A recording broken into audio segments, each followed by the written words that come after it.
It's like when you ask somebody what time it is and they tell you how the watch was made. This is trying to justify that, look, I understand this. I get this stuff. And sometimes we find we're talking to people that aren't even paying attention. You are worthy simply because you're human. You don't have to fight for every breath. You deserve it because you are a human being. Yeah, it's not a coupon code that somebody has to redeem. No, you don't need anybody else to redeem it. Exactly. You are worthy, period. Period. Welcome back to Unapologetic Rabble-Rousers. I'm Doc Shellie. And I'm Carla Lewis. We're going to keep this train rolling. The episode today, we've given this title, Worthy Without Proof. And now we are really rolling in from a place where we've been talking about you got to sign, you wanted to sign, you got it, now you need to do something about that. We talked about being able to have plans to get things done, and then we talked how sometimes we use a plan B almost as an excuse for making sure plan A doesn't work. We didn't quite position it that way, but think about it. The whole plan B thing, plan B is a plan for plan A to fail. So we've spent some time about being in certain places and maybe wanting to make a move, but then things hold us back. So today, we want to make sure that one thing that does not hold us back is this sense of being worthy. And so we want to dig into what are some of the things that might kick up as we are thinking about stepping forward, doing things. We got the sign, we made the plans, and still there's this question. So let's dig into this, Michelle. Okay. So that after we burn the backup plan, we often lead into, now I have to prove that I'm worth it. Mm-hmm. And we start doing things and we start performing and we start over explaining. We'd actually start overcompensating with a whole heck of a lot of hustle. Yep. There's that, if you see me being busy and working really hard, even if all I'm doing is kicking up heat and dust, but at least you can see I'm doing something. I'm doing something. And I'm earning through that process. I'm somehow going to earn my right to take that step. So no, we want to talk about this because this is about the fact that your worth is not about your action. Your worth is grounded in your identity. And it starts with your sense of your identity. You have to start there. This is an inside job. Say more. So what is it that we find ourselves? I have read and actually observed when people, and I might have even been victim of this myself, that I start trying to over-explain something. This might be one of those things we've all seen, that you see somebody just trying, let me just explain it. I can explain this. It's like when you ask somebody what time it is and they tell you how the watch was made. This is trying to justify that, look, I understand this. I get this stuff. And sometimes we find we're talking to people that aren't even paying attention. We're investing all of that energy thinking that this is going to prove something. But what does over-explaining really prove? Kind of proves that maybe you're not so very confident in taking the step that you want to take.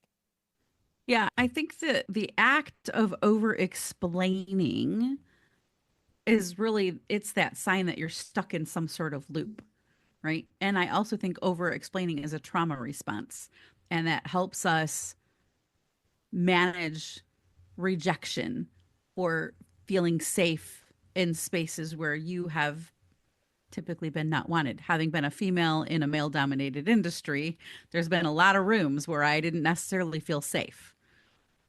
Mm-hmm. For a host of reasons, mm-hmm. physically or mentally. So over-explaining can also become a trauma response to some of that. And then we excuse a lot of what we're doing too. Like, it's not that big of a deal. Oh, are we getting back to gaslighting ourselves? Kind of. But like, it's minimizing what we're accomplishing that minimizes our worth. Okay. All right. So, how about this? There's the difference between healthy ambition. Yeah, I'm out there, I'm grinding it because this is what I want to do, and that's why I'm going to do it, and validation seeking.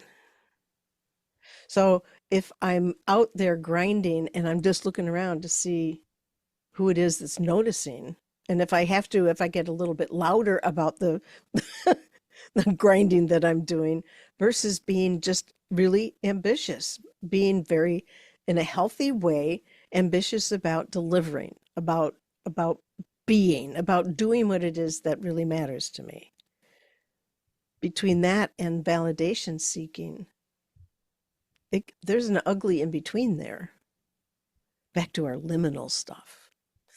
So What's if nobody was watching, Michelle, I'm asking this question not of you, but as a test. If nobody was watching, what would you still want to create? What would you still want to engage in if nobody else was watching? There's a question. I'm supposed to answer it, right? Because that's how things go around here. before your question though, I want to go back to something you said because you Okay. said there's something in between the validation and Healthy ambition. the healthy ambition. So what's the messy part in the middle of that? Great question. I think that those are not just two separate and distinctly different ends. We can talk about the fact there is this difference between healthy ambition. So, really wanting to be able to do what it is we're doing, not because anybody's watching.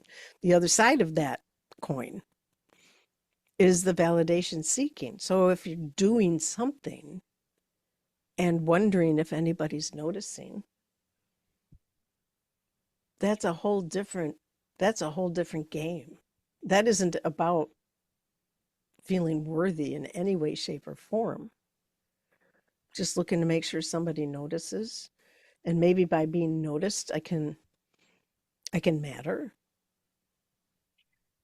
I so I have some cognitive dissonance happening in my head. While part of me agrees with what you're saying, part of me also says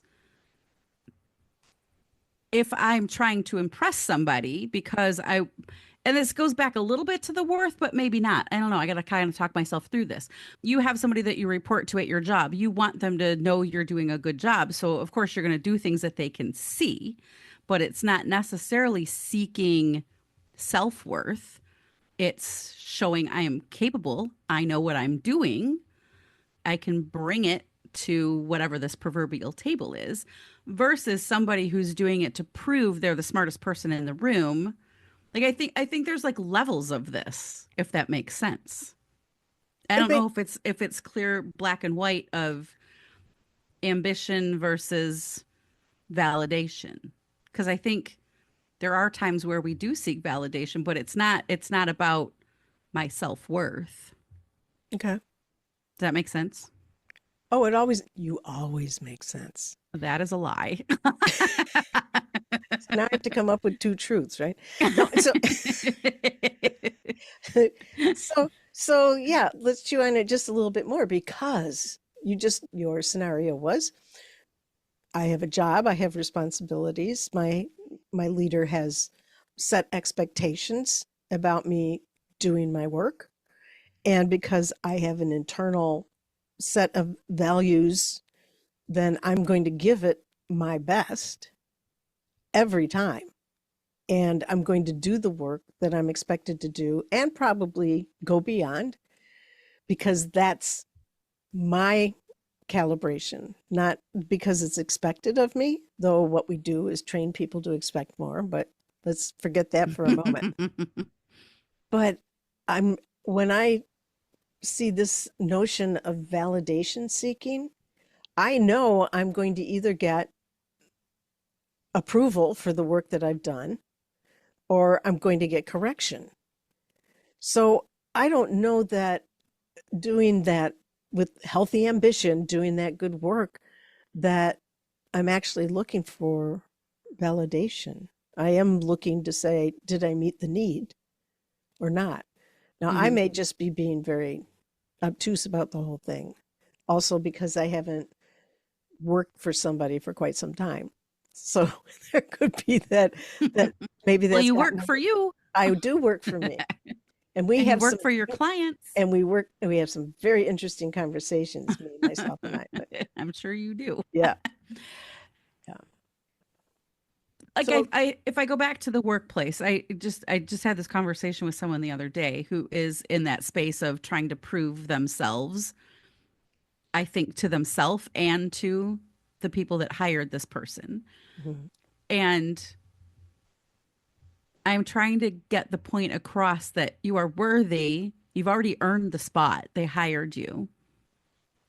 mhm, So if you still have to prove to yourself that you're worthy, that's a problem versus highlighting that they made the right decision by the work that you do.